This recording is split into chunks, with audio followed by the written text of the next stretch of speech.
Everybody say, praise the Lord. Let us open our Bible on Psalms 107, 29 hanggang 30. Praise the Lord. He maketh the storm a calm, so that the waves thereof are still. Then are they glad, because they be quiet. So he bringeth them unto their desired haven. Yan. Ganito kaimportante sa buhay natin na huwag mahiwalay ang Panginoong Hesukristo sa atin. Alaala nyo ang mga kalagayan ng mga disciples na saan man sila magbiyahe, basta kasama si Lord Jesus Christ. Dadanas man sila ng storms at ano-ano pang mga waves na nararanasan nila sa kanilang paglalakbay. Pero kung nandyan si Lord Jesus kasama nila, ito ay napapacify at nakakarating talaga sila sa kanilang desired haven. Ibig sabihin yan, kung saan yung destinasyon nila, nakakarating sila. So, ganun din po sa buhay natin. Ano man ang mga turbulence, storm, kahirapan, kung ano pang mga difficulties, necessities, sicknesses, name all those things na mga nagpapahirap sa buhay, kung ano-ano pa. Huwag lang mahiwalay si Kristo sa bawat isa sa atin. Kaya niya yang patahimikin. Kaya niya yang ayusin. Kaya nga sinabi dito, He maketh the storm a calm, so that the waves thereof are still. Then are they glad, because they be quiet. So he bringeth them unto their desired haven. Minsan ang buhay natin, tinutulad sa isang mga travelers. Minsan ang mga travelers, nakakaranas din na nawawala sa kanilang daan at halos hindi na makarating kung saan yung destinasyon nila. Ang ating Panginoong Hesukristo, kaya niya i-guide ang mga anak ng Diyos, ang mga tao na nawawala ng landas upang makarating sila sa kanilang desired haven na walang iba. Ang sweet home, lalo't na sa spiritual, yung kaharian ng Diyos. Yung sweet home, yung buhay na masaya sa pamilya, masaya sa kongregasyon, masaya sa lahat.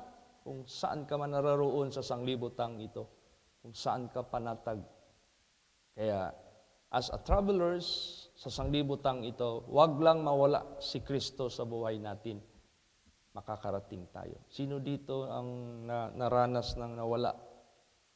Minsan, galing ako ng Cagayan de Oro. Pagdating namin ng Maramag, merong left turn dyan to Davao City. Hindi ko nakita yung karatula eh. Tumuloy ako diretso. Sabi ko, para iba na ito. Ibang lugar naman ito, wala naman yung ini-expect ko. Lumampas pala kami. So, bumalik kami. Wala pa namang GPS yung sasakyan natin noon. At hindi pa uso yung Waze ba yan? Waze? O Google Map. Wala pa sa vocabulary natin noon. So, ginawa namin, balik kami. Nagbaybay kami doon sa karsada. Hinahanap namin yung crossing papuntang Davao City. Ayun, natuntunan din namin. Kaya tayo, we are like travelers. Minsan nawawala ka sa daan mo. Pero pag si Kristo, wag lang mahiwalay sa buhay mo, i-guide ka niya. Basahin natin. Psalms 107, 4 hanggang 9. Praise the Lord. They wandered in the wilderness in a solitary way. They found no city to dwell in. Hungry and thirsty, their soul fainted in them. Then they cried unto the Lord in their trouble, and he delivered them out of their distresses. And he led them forth by the right way, that they might go to a city of habitation. Oh, that men would praise the Lord for his goodness, and for his wonderful works to the children of men. For he satisfieth the longing soul, and filleth the hungry soul with goodness. Ayan. Praise the Lord. They wandered in the wilderness. Ibig sabihin yan, nawala sila. Tapos yung sinabi dyan sa verse 7, and he led them forth by the right way. Aakayin sila sa tamang daan para makarating sila doon sa kanilang city of habitation. Nangyari yan sa panahon ni Moses. Ganon din po sa buhay natin. Ang ating buhay dito sa sanglibutan para tayong mga travelers na minsan nawawala sa tamang daan na dapat maghatid sa atin sa desired place na ating gusto marating, ang kaligtasan. Minsan na wala tayo. Kaya ilan ng mga personalities dito na bago lang bumalik. Once upon a time, nawala sila. Pero dahil narinig nila yung live natin, di nag-guide sila uli, nabigyan sila ng guidance, bumalik sila sa tamang landas na tinuro ng Diyos sa kanila na maghahatid sa kanila sa kanilang habitation someday. Dito man sa lupa, lalo't na doon sa kaharian ng ating Panginoong Diyos. Kaya ganun po ka-importante si Kristo. Sa buhay natin, huwag siyang dapat mawala, mahiwalay sa atin kasi wala nang magbabalik sa atin kung sakaling ma-misled tayo. Ganun po ka-importante. So ano pa? Dito sa sanglibutang ito, mayroong tinatawag na mga prisoners. Mayroong mga tinatawag na mga captives. Prisoners of what? Problem? Matagal na akong nakulong sa problema ko. Hindi ako makaalis-alis. Anong problema mo? Wala akong house and lot hanggang ngayon. Puro kami arkila. Hirap pala mag-arkila. Minsan, landlady ka o landlord ka ng masungit. Paalisin ka kaagad. Kung di ka magustuhan, lagyan ka lang ng dahilan. Pagod kaya maglipat-lipat. Ay nako, hanggang kailan kaya kami magkaroon ng sariling pugad kahit simple, basta sarili? Mahirap din kaya yan. Tayo noon, prisoner tayo noon sa kawalan ng ating simbahan. By the grace of God, nagkaroon tayo ng sariling pugad. Karamihan ng mga anak ng Diyos, wala pang sariling pugad. Ngayon, to God be the glory. Unti-unti, halos lahat na ata, meron ng sariling pugad. Hindi na tayo prisoners. Binigyan tayo ng kalayaan ng Diyos. Basta si Jesus lang nandito sa atin in any kind of situation. Nawawala ka, ibabalik ka sa right way. Prisoner ka, captive ka sa mga problema mo, na halos hindi mo na maintindihan yung buhay mo. Si Jesus ang magbigay sa iyo ng kalayaan dyan. Ano pang napansin ko? Hirap kaya walang sariling sasakyan. Pero, unti-unti, nabibigyan ni Lord Jesus Christ ang kanilang pangangailangan. Minsan, naalala ko yung panaginip, bago pa tayo dito. Wala pang gaanong mga sasakyan na nagdadala magsimba dito. Pastor Chit o Brad Chit, may panaginip ako. Dami na raw mga dyan, nagpark sa open space natin dyan. Maraming mga motor daw, tapos may mga four wheels. Sa isip mo, parang malayo sa katotohanan. Hindi mo pala alam yung mga membro natin, naghihirap sila sa pagkukommute, nahihirapan sila pag umuulan. Ganun ba yung mga prisoners of such kind of situation? Dumating din ang panahon, bigyan ka ng kalayaan ng Diyos dyan. Praise the Lord. Unti-unti yan, darating lang yan sa buhay.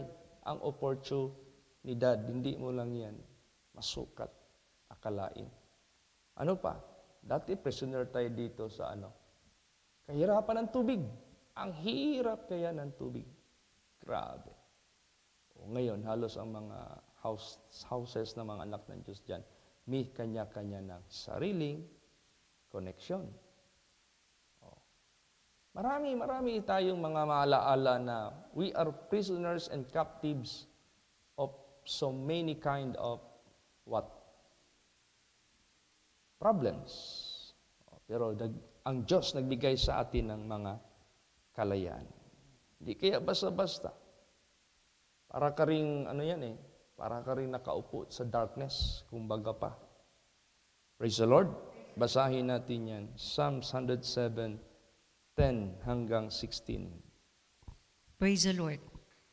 Such as sit in darkness and in the shadow of death, being bound in affliction and iron, because they rebelled against the words of God and contemned the counsel of the Most High. Therefore, he brought down their heart with labor. They fell down, and there was none to help. Then they cried unto the Lord in their trouble, and he saved them out of their distresses. He brought them out of darkness and in the shadow of death, and brake their bands in sunder. Oh, that man would praise the Lord for his goodness, and for his wonderful works to the children of men. For he hath broken the gates of brass, and cut the bars of iron in sunder. Oh, imagine that. What kind of prisoner you are before? Anong klaseng bilanggo o binihag ka noon na kung isipin mo nung dumating si Kristo sa buhay mo, napalaya ka sa iyong mga sitwasyon. So, ganun ka-importante. Si Kristo sa buhay natin. Walang selda, walang iron of bars sa buhay natin na hindi niya kayang sirain yan para palayain tayo ng ating Panginoong Diyos. Praise the Lord. Marami mga sitwasyon. Kanina, Una, yung storm. Ikalawa, yung nawawala ka sa landas, ibabalik ka. Ikatlo na naman ngayon, prisoner ka ng anong klaseng sitwasyon, papalayain ka. Ano pa? Yung nasa sick room ka. Anong sick room? Hindi ka makakalabas. Para kang na hospital, hindi ka pa makalabas dahil wala ka pang kagalingan. O kaya nandito ka sa bahay, hindi ka pa makalabas dyan sa kwarto mo dahil hindi ka pa makalakad dahil ganon. Mahirap yun. Naranasan ko yan, nasa sick room ako. Yung hindi ako makalakad, ay nako, sobra. Natakot nga ako, baka magkaroon ako ng pilas sa likod ko kasi sa sobrang tagal ng aking higa. Hindi ko na malaman anong magtagilid ako, ultimo mga balahibo ko, masagi lang sa bed. Ang sakit. Hindi ko na alam mo anong hirap. Pero pag si Jesus nandyan, bibigyan ka niya ng kalayaan. Basa. Psalms 107, 17 hanggang 22. Praise the Lord. Fools, because of their transgression and because of their iniquities, are afflicted. Their soul abhorreth all manner of meat, and they draw near unto the gates of death. Then they cry unto the Lord in their trouble, and he saveth them out of their distresses. He sent his word and healed them, and delivered them from their destructions. Oh, that man would praise the Lord for his goodness and for his wonderful works to the children of men, and let them sacrifice the sacrifices of thanksgiving and declare his works with rejoicing. Yan. So pag nasa sick room ka at this time, huwag ka lang humiwalay kay Kristo, bibigyan ka niya ng kagalingan. I-deliver ka ng Diyos sa iyong trouble, i-deliver ka ng Diyos sa iyong distresses, sa mga distractions. Bibigyan ka niya ng appetite. Kasi nag-a-abhor na sila ng all manner of meat. Wala na silang appetite. Pag sinabing abhorreth all manner of meat, kahit pa anong ipakain mo dyan, walang gana. Masakit din eh. Patungo na sila sa gates of death. Pero kaya yan ng Diyos pagdalingin. Kaya yan ng Diyos bigyan ng lunas. Praise the Lord! Ganon yan. So, to God be the glory ang ano talaga ang ang ang presensya ni Kristo, ang presensya ng Diyos sa buhay natin. Huwag mawala. He can make the storm to be stilled sa buhay natin. Ano pa? Sikrom, yes, papalayain tayo. Ay itong terrific storm of the sea, yung matinding alon sa buhay natin. Pag sinabing matindi, yung bang ngayon mo lang naranasan sa buhay ang sobrang terrific na storm na yan. Talagang hindi basta-basta. Pero kaya pa rin yan. Ipaano ng Diyos. Ipakam. Basahin natin. Psalms 107, 23 hanggang 32. Praise the Lord. They that go down to the sea in ships, that do business in great waters, these are the works of the Lord, and his wonders in the deep. For he commandeth and raiseth the stormy wind, which lifteth up the waves thereof. They mount up to the heaven, they go down again to the depths. Their soul is melted because of trouble. They reel to and fro, and staggered like a drunken man, and are at their wits' end. Then they cry unto the Lord in their trouble, and he bringeth them out of their distresses. He maketh the storm a calm, so that the waves thereof are still. Then are they glad because they be quiet, so he bringeth them unto their desired haven. Oh, that men would praise the Lord for his goodness, and for his wonderful works to the children of men. Let them exalt him also in the congregation of the people, and praise him in the assembly of the elders. Iyan, halos parang lasing na sila na hindi na makatayo sa sobrang gulo ng buhay. Naalaala niyo yung Jacama, naalaala niyo yung Regine, alaala niyo yung Kappa, di ba? Daming mga taong halos magpakamatay na. Bakit? Ay yung kalabaw nila, binenta, ininvest. Yung retirement nila, shoot nila, 100%. Dumating ang panahon, nag-collapse. Ay yung iba nagpapakamatay, yung iba na-atake sa puso. Pero wag lang mahiwalay si Jesus sa iyo. Makabawi ka rin. Para kung ano man yung lesson na nakuha ng bawat isa, wag mo nang ulitin. Baka mayroon naman mag-iinganyo dyan. Oh, gawin namin yung 5,000 ninyo. In 1 week, gawin namin 7,000. Pag itumba nyo pa yan uli, 7,000. Tumba-tumba. Maya-maya, hindi na yan makabangon. Oh. So, wag nang magsali-sali dyan. Kasi kinuha ka na ng Diyos dyan sa problema mo eh. Praise the Lord. Oh, kaya maraming karanasan ang buhay ng tao na hindi mo inaakala. Kaya, to God be the glory. Kung wala si Lord Jesus sa buhay natin, mangambot na lang ko. Asa tayo puniton. Ewan ko lang kung saan tayo pupulutin kung wala si Kristo sa buhay natin. So, ibig sabihin yan, whatever test may be in our lives, do not depart from Him. Kaya niyang ayusin ang lahat, ang problema. Di ba? Ilan ang nawala sa buhay mo, sa experience mo. Ngayon, na nandito, naglilingkod ka kay Lord Jesus. Di ba? Bumalik yung mga, masubra pa yung bumalik sa mga pagsubok na dumaan sa buhay mo. Naalala ko yan si Brad Chris. Lagi nagpapapray yan dito si Sister Mabel. Miiyak yan. Pastor, Brad Chief, ampui ko. Ano man. Sige na may tawagan sa amo ang housing diha nga among gipuy-an sa Green Meadows nga wala na, foreclose na gyud. Anytime mahalin na sa laing tao, wala na, i-kick out namin. Hirap yan. Di basta-basta yan. Dumating din ang panahon na fully paid nila, na repurchase nila. Binigyan sila ng chance na, sige, i-recompute natin para hindi naman kayo masyadong mabigatan. Kaltasan natin yung mga penalties ninyo kung ano-ano para may kakayahan kayong mag-ano nito, bayad. O di nangyari. Na fully paid. Pero sa panahon ng pagsubok sa buhay nila, matindi. Ano pa yung sasakyan ni Brad Chris, naawa ako sa kanya. Ano-ano na lang ginagawa sa makina niya. Tanggalin yung, ano yun? Yung kapalit ng kalburador.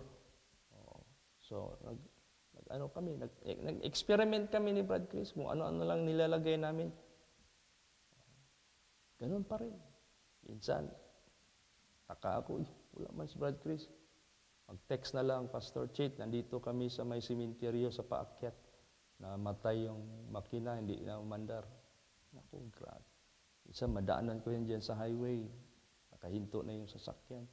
So, grabing turbulence in life. Hindi basta-basta. Di ba pinalitan din ni Lord Jesus Christ ang sasakyan? Sabi ko, sana yung sasakyan mo, Brad Chris, nung nagbisita ako sa kanila, nagpray ako sa kanila. Pina-retire ko na, Pastor Chip, support prayer lang, may titingnan kami na sasakyan. Sige, pray natin yan. O di, sulpad. Praise the Lord. O ganun yan. Lahat tayo, lahat ng mga anak ng Diyos, pantay-pantay tayo. Maghintay ka lang, huwag talagang magsawa. Lahat ng uri na kahirapan sa buhay, bigyan tayo ni Lord Jesus ng kalutasan. Let them exalt Him also in the congregation of the people and praise Him in the assembly of the elders. Bakit? Oh, that men would praise the Lord for His goodness, for His wonderful works to the children of men. Bakit? Then are they glad because they be quiet, and He bringeth them unto their desired haven. Makakarating din tayo sa ating minimithi ng ating puso. Praise the Lord. So, in-name mo lahat ng uri ng kalagayan ng buhay ng tao sa kahirapan. Lahat kaya niyang lutasin. Tapos na tayo sa sea, tapos na tayo sa prison, tapos na tayo sa turbulence. Ngayon, desert na naman tayo. Basa. Psalms 107:33 hanggang 38. Praise the Lord. He turneth rivers into wilderness, and the water springs into dry ground, a fruitful land into barrenness, for the wickedness of them that dwell therein. He turneth the wilderness into a standing water, and dry ground into water springs. And there He maketh the hungry to dwell, that they may prepare a city for habitation, and sow the fields, and plant vineyards, which may yield fruits of increase. He blesseth them also, so that they are multiplied greatly, and suffereth not their cattle to decrease. Yan. Praise the Lord. Praise the Lord. Oh, desert means tuyong-tuyo. Or sa atin yan, kawalan. Yung walang-wala ka talaga. Hintayin mo lang. Gagawa ang Diyos ng paraan. Basta marunong ka lang maghintay. Yan ang testimony ni Brad John Mark. Umiiyak yan si Brad John Mark yan sa upuan niya. During testimony hour. Maalaala niya yung kahirapan nila noon dyan sa ula pa sila. Simbahan natin noon sa Santo Niño. Di sila makakarating halos doon sa simbahan. Ang hirap ng buhay nila. Di ba binigyan sila ni Lord Jesus Christ ng yung tuyong-tuyo, binigyan ni Jesus ng abundant water by the grace of God. Paanong paraan? Hindi mo lang masukat yung power ng Diyos. Paano nangyari ang lahat? Na hindi manatili yung deserto na yan. Papalitan din yan ng Diyos ng abundansya. Praise the Lord. Kaya one thing, tandaan natin. Nasumpungan mo na si Kristo sa buhay mo. Anumang uri ng buhay mo na experience mo, paniwalaan mo. Huwag kang matakot. Kaya galit si Jesus Christ sa mga disciples niya. Bakit kayo takot? Mga munting pananampalataya. Hindi nyo alam, kasama nyo ako. Basahin natin yan. Last verse, Matthew 8:26. Praise the Lord. And He saith unto them, Why are ye fearful, O ye of little faith? Then He arose and rebuked the winds and the sea, and there was a great calm. Yan. Bakit kayo natatakot, mga munting pananampalataya? Then tumayo siya, nirebuke niya yung hangin at dagat. Nagkaroon ng great calm. Kaya lahat ng ating mga suliranin sa buhay, hintayin natin, lutasin lahat yan ng ating Panginoong Diyos. God will solve it miraculously. Kaya pasalamatan natin ang ating buhay na Diyos, purihin natin siya. He maketh the storm calm, so that the waves thereof are still. Then are they glad because they be quiet, and bringeth them unto their desired haven. Kung ano yung desire ng ating puso, ibibigay yan ng ating Panginoong Diyos. Hintay ka lang. Parating na ang iyong desire ng iyong puso. Temporal man, lalo't na sa eternal. Praise the Lord! Magsitayo ang lahat.